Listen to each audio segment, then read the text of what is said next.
basically how to unpack your cello. I have a soft case here, so the very first thing that I want to do is actually remove the bow. This is a very fragile piece of the cello. The stick doesn't take a whole lot to break. It's just a matter of tightening this up using this screw on the back. Now, to hold the bow, what I usually do is I take my thumb and my index finger, I want to make a circle, and then you're going to put that right here at the frog, and then you're going to basically hold the bow like this. You want a nice relaxed wrist. One of the techniques that I was showing was to kind of hang your hand like this and then take the bow, place it into the hand, make your grip, and then hold on to it like this. So there you got it. So make sure you get yourself a really good cello rosin. Hindersign is a name of a fairly decent rosin. Jade, I think, was another very high quality rosin.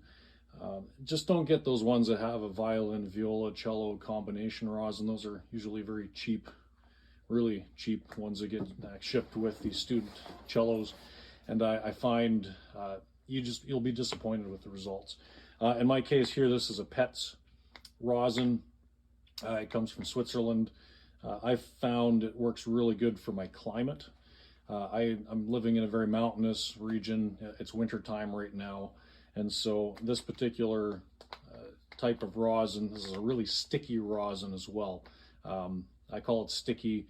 You might see the word soft to describe it, and it kind of comes in like an amber type color. You might have to switch this up to a different kind of rosin, a darker color or a harder rosin during the summertime. Depends on where you're living, but for around here, I'm finding this is by far one of the better rosins for me. Little bow push-ups.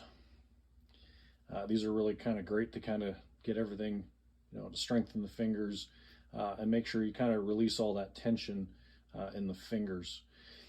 The other one too is there's an articulation here between the index and the pinky finger. So this is actually really kind of good exercise to kind of get set. And then rosining up your bow. So you want to make sure you have a gap here about the size of your pinky. You make an adjustment. You don't want this too tight, or otherwise you'll find the response. You want a bit of a spring in the bow. It kind of helps you. If this is too tight, well, what ends up happening, it rips all the horsehair out of here, and not very good. For rosining the bow, just use a standard bow hold. As you can see, the horsehair is kind of hitting the stick, so I'm going to tighten this up a little bit. But you want to get some friction going, use the whole bow, and you just get lots of rosin on there.